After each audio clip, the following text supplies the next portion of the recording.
Hello everyone. My name is Susan Barg and I'm a member of the Galena Center for the Arts and I serve on their board of directors as well. Today we're going to be talking about inside a table reading. So what's a table reading? You're about to find out. Back in August of 2018, the Galena Center for the Arts had its very first table reading titled 4,000 Miles. And it featured two very talented and gifted actors who are joining me here today. The one, the only, is Pat Terry and Ben Valke. Was that the first time you had ever been in a table reading? Yes. Pat? I've been in just about every other theatrical form, so it was fun to do something new. And I worked with a group of the most darling, talented, well-trained young people. I thoroughly loved it. It was just fun and fine. So And I didn't miss the usual trappings of theater at all. The script was so strong, the cast was so strong, the direction was so enthusiastic. What could be nicer than that? So how is it different than other stage performances that you've done? Do you memorize lines? Well, no. Set? No, but you had better know your script pretty well. Mm. For the simple reason that you want to project to the back of the auditorium, you want people to be able to hear and understand you, and you don't want to be glued to your book. Because you don't move, there's no action usually, at least it's minimal. But you want to regard the other actors and enjoy what they're putting into the play. So I thought it was just fine. We don't costume, you don't have a set. Well, so what? You have your face, you have your voice, you have the words. Go for it. That was my feeling. Tell the story. I had a wonderful time. That's wonderful. So how about you, Ben? What were your challenges? Was this your first experience? Yeah. This particular? So, this was definitely the first table reading that I've ever done. Before this I was in high school plays and musicals, so I've done that. And then every year in high school they had something that's called Theater Fest. That was kind of my first experience of what a table reading was. I kind of went into it expecting it to be like a normal play, but I found myself getting more lost in the story than I would otherwise. And I think that's one thing that I found out actually doing a table reading then instead of a play in the traditional sense is that I think it requires more, obviously, facial expressions, a lot more. You're not moving your hands as much. You really can't because you have a script in your hands. But it requires a little more of facial expressions, your how you voice your lines, how that comes across, your tone, everything like that. That's almost a little more needed and more necessary to get your point across of what's so important with the story. So Pat, can you give us a little bit of the synopsis of the play? Yeah, it was a grabber, I have to say. I was so glad that I was playing Vera because Vera was the age that I am, a snorty little old lady. She's very well informed, she's very politically active, she's a card-carrying communist, and she doesn't take any nonsense. She's wakened at 3 o'clock in the morning by someone leaning on the bell. It's her 21-year-old grandson, Leo, and he brings his bicycle, and he's so agitated. She knows that something is terribly wrong. He insists, no, that he's just fine, but he needs to hang out a while. He needs to be by her. He doesn't get along well with the rest of his family. He especially had trouble with his mother. But his grandmother, that's another thing entirely. And she gets him. She understands. But he's a miserable house guest. He makes a big mess in the bathroom. He brings home a girl he's picked up in a bar to spend the night. That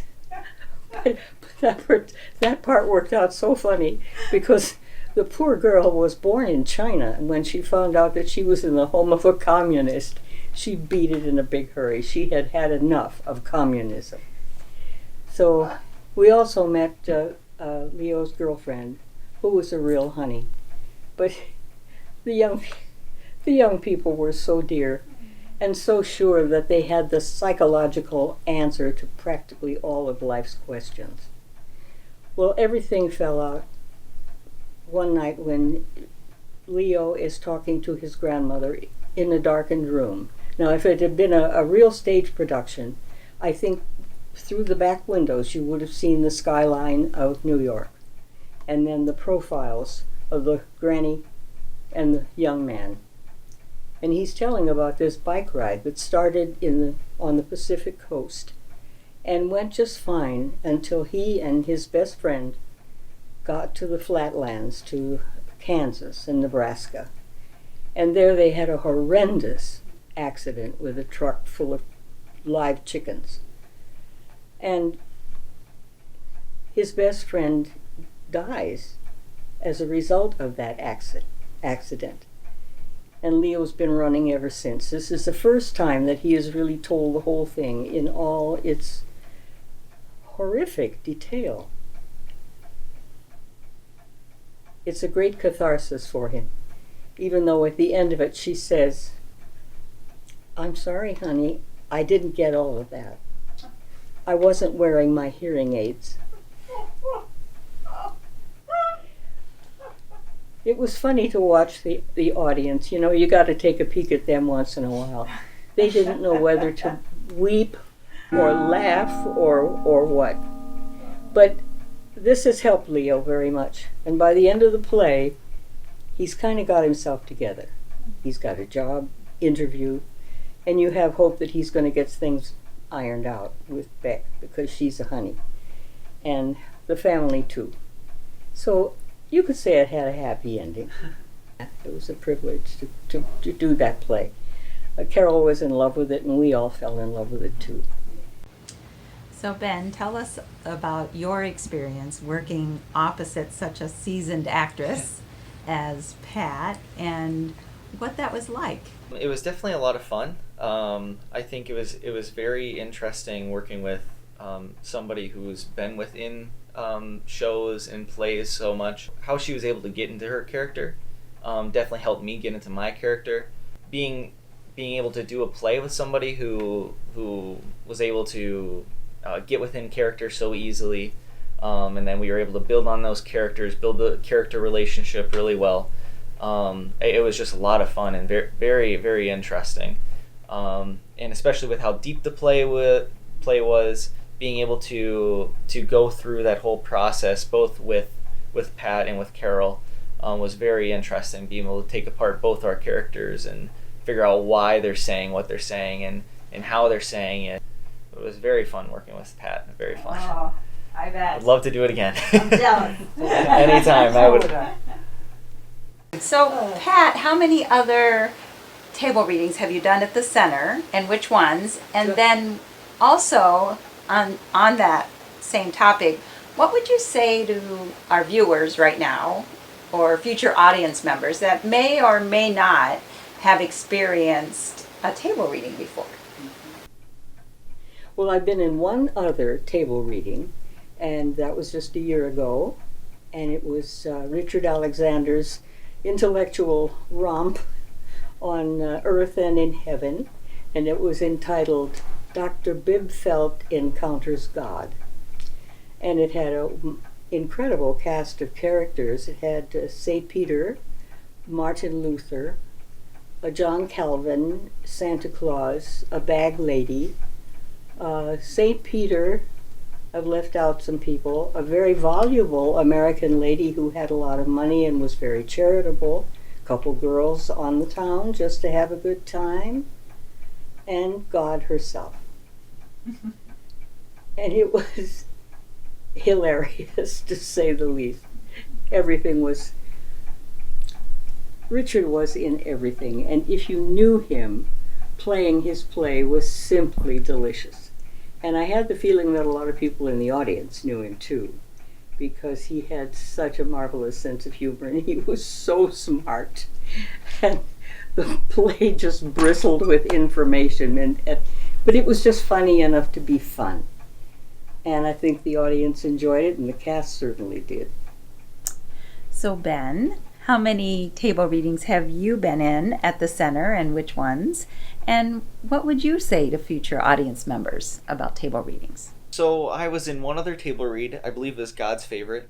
It's a very, very funny play again, and it was that was another really fun play to do, and still had a very deep meaning. One thing that I would recommend anybody who is planning on going to a table reading, or if you haven't, I'd recommend just going in there with an open mind. I know when I first sat down at my first table reading that I ever went to, I kind of had a closed mind when I first started out, just because I'm like, oh, this is going to be really weird. They're just going to be reading a long novel to me. But when you're in that position and you just start diving into the story, and you let the actors do what they're doing, it's just a completely different experience. I think you just experience it a completely different way, and I think table readings give plays that awesome chance, especially the really deep ones, for you to take in the story and take in the theme, and take in what the author really wanted to be said. As regards future readings, if you haven't been to a table reading, you're missing a big treat. It's a different form of theater, and you're likely to see a play that you're not likely to see a full production of. So you get all the goodies. You get the story. You get the actors, as Ben says, they're giving their all because they're missing all the trappings, so they have to put it all in what they say, how they say it, and how they look. So please come. You should come to the center anyway. If you're interested in the arts, you're going to find something that you're interested in and that you love. I hope to see you there.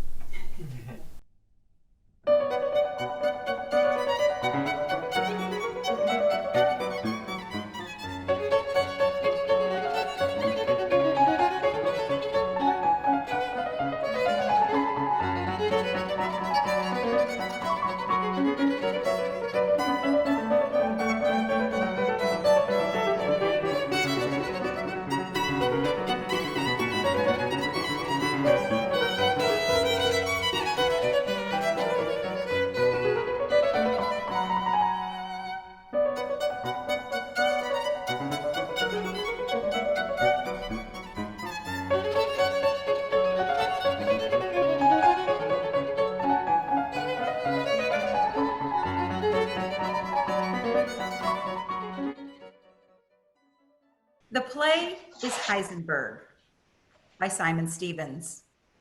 The scene is a present-day London railway station. It's early evening.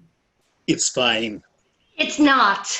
It really is. Oh, it isn't. It's just weird. I feel awful. Oh, you mustn't. But I do. And don't tell me how I must or mustn't feel.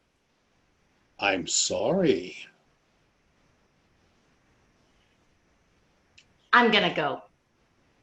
Okay. Were you supposed to be meeting him here? No, what gives you that impression?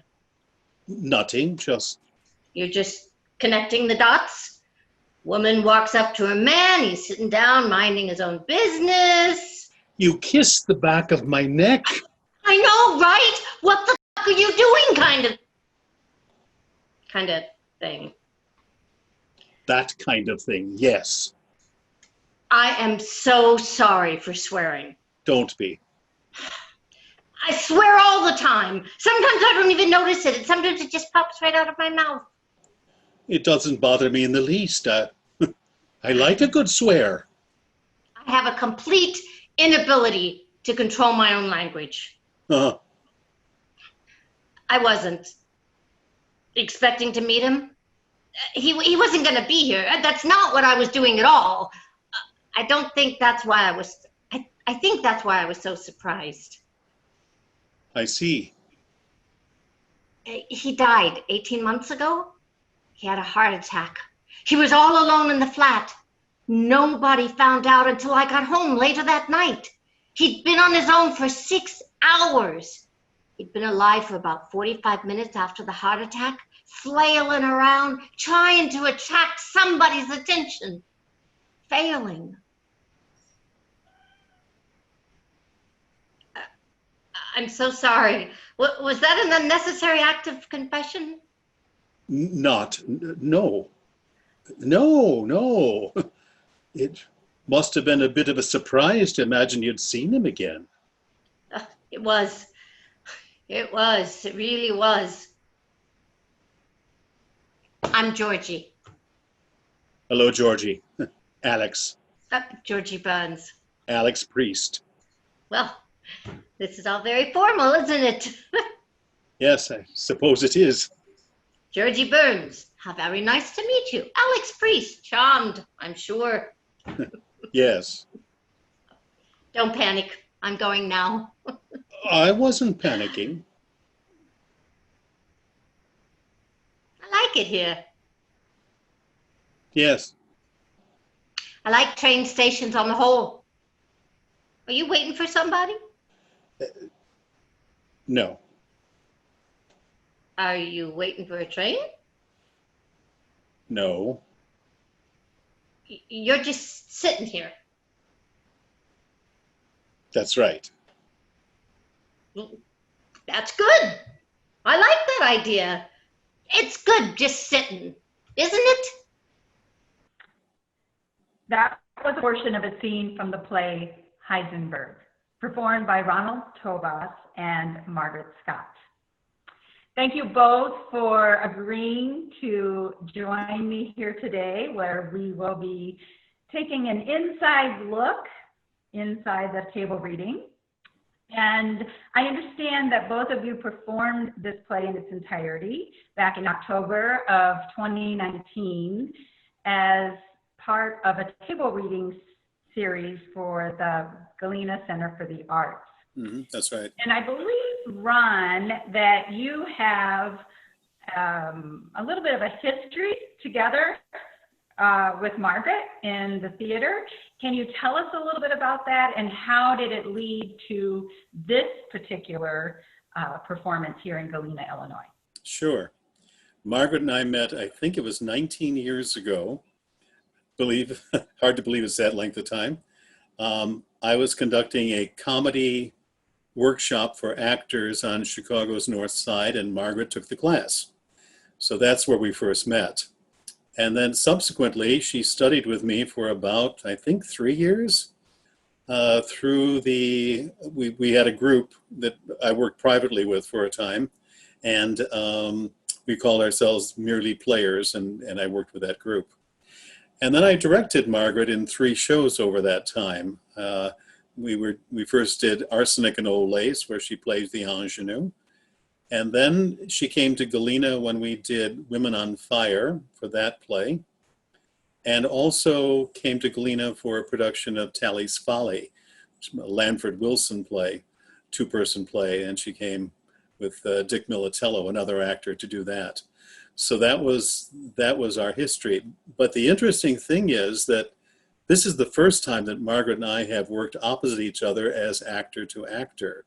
It's always been director to actress, and so this is a first. Yeah. And I knew that when Carol Sullivan approached me about doing Heisenberg, I looked at the play, and I thought, I know this character. I know who can play it. And I suggested Margaret. Wow, that's wonderful. That's a great story. So Heisenberg, as I understand it, was one of 2 of the table readings that you have done for the Arts. And in the other table reading, Lion in Winter, you not only acted in that table reading, you also performed in it. I mean, directed it. That's right. So tell us a little bit about that. How was directing and acting in a table reading different from other stage performances that you've done, and what is the rehearsal like, and do you memorize lines? How does this all work? Give us a little insight into that. Okay. Lion in Winter is a play for 7 actors, which is very, difficult when you're doing a stage reading with that many people on stage and working out the logistics of it. Thank goodness I knew this role of Henry in Lion Winter well that I was playing. Otherwise, it'd been very, very difficult to do. I did that role many years ago at playing Henry and loved it. And that's why I decided to bring it to the center as well, because of the material. The play is like a chess game almost. There's so many twists and turns to it, and the difficulty is just in the logistics of it with 7 actors on stage. Working on Heisenberg was a different story. Carol was directing it for us, Carol Sullivan, so I didn't have to worry about directing it. The difficulty here is, even though it's only 2 characters, it's extremely raw material. It's emotionally very, very charged, and it's very vulnerable material. And doing it in this intimate setting was like playing under a microscope the whole time. So Margaret, Ron just told us a little bit about how your connection goes back to your early acting days. And so how was it for you to reconnect with Ron and work opposite him in this type of a setting? Ron and I discovered early on we speak the same language. We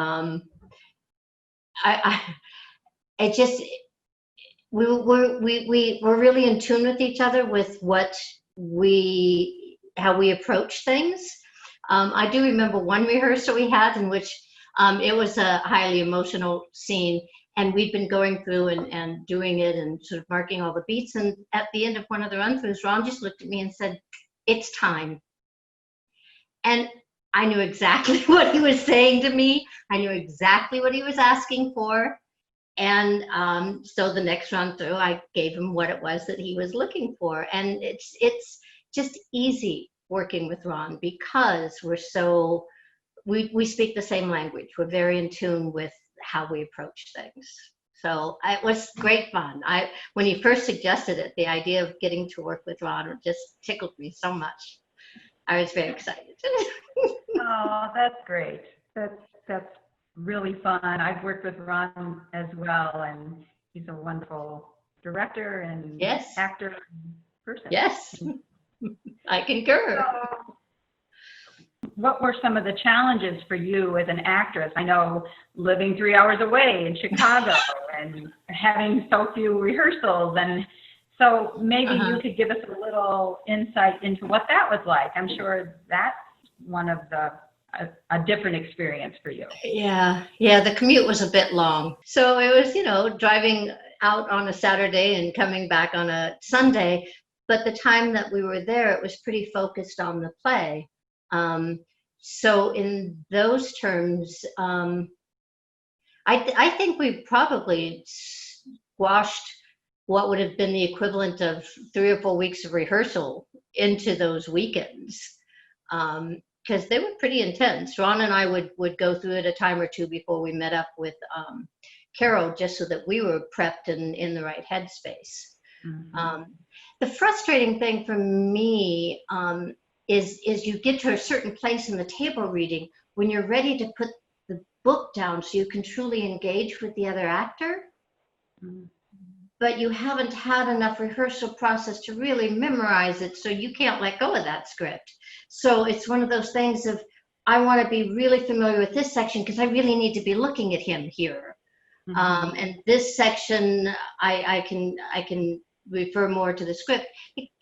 That gets frustrating. I really felt like we had gotten to the place where we were ready to do the production. Wow. So you would think that it might be easier because you're not memorizing lines, but in a sense, you're saying that presents somewhat of a challenge. Yeah, it's a barrier. It's a barrier between yourself and the other actor because you're staring at the script when you want to be staring at him, or he's looking at the script when you want him to be looking at you. So I don't think you can quite get it as flushed out. You can't get it quite as nuanced as you'd like it to be. So yeah, I can see where that would be a challenge and come into play.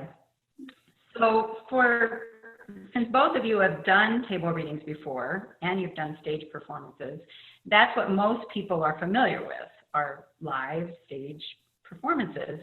But what would you say, and I'll ask both of you this, to the viewers watching this right now and future audience members that may or may not have experienced a table reading before? I think you have to use your imagination more. You have to envision things more. You have to imagine where they are. And like Lion in Winter, you imagine a big fireplace, a big hearth or something. I think that's true for the audience. It's actually an opportunity to really tune into the lines, and an audience can sit back and really hear the nuances of lines if it's well performed. I think the whole program has some real benefits to it. And one of the benefits is the fact that an audience can be introduced to a number of plays they might not otherwise see. Plays that might be a little bit more avant-garde, a little more unusual. And Carol has done a good job, I think, of coming up with a number of plays that are unique, new to audiences. They're not just old chestnuts, they are indeed new material. And I think that that's healthy for anyone who's interested in theater. You want to be exposed to as much as you can, and this is a good opportunity.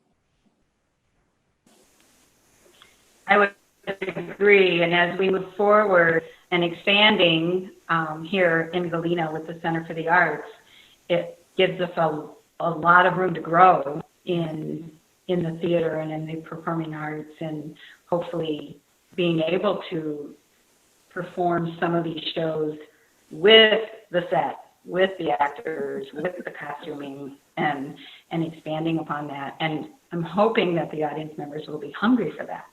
And as an audience member, I like it when I forget that the performers have a script in front of them. That's the challenge for me as an audience member. I don't want to start focusing on the script or focusing on, oh, are they going to mess up? Oh, they're not moving. Oh, they're not wearing something. So I think that's a real talent and a gift that both of you have. I mean, even doing a small scene in a recording like this, it was magical for just a short time. So That's very kind of you. Thank you. So is there anything else that either of you would like to share? It was just a lovely experience all around, I'd say. Carol was a great director. Ron was so much fun to work with. It's a great script. So for me, it was really so incredibly enjoyable, despite the drive. And it was so much fun to work with you as an actor opposite you. Yeah. Yeah. It was great fun. And I love your energy just playing off of each other right here. I mean, it's very positive and fun, and it makes me want more. So Good. I really appreciate that. And I really do hope that maybe in the future we can perform this play here in Galena. And that'd be nice. So I just want to thank both of you so much for your time and your wonderful talents. And I really do look forward to seeing both of you out here in Galena for more table readings or performances as we move forward and we move to the other side of this whole pandemic and this unknown. But so just thank you so much, and we look forward to seeing you both again real soon.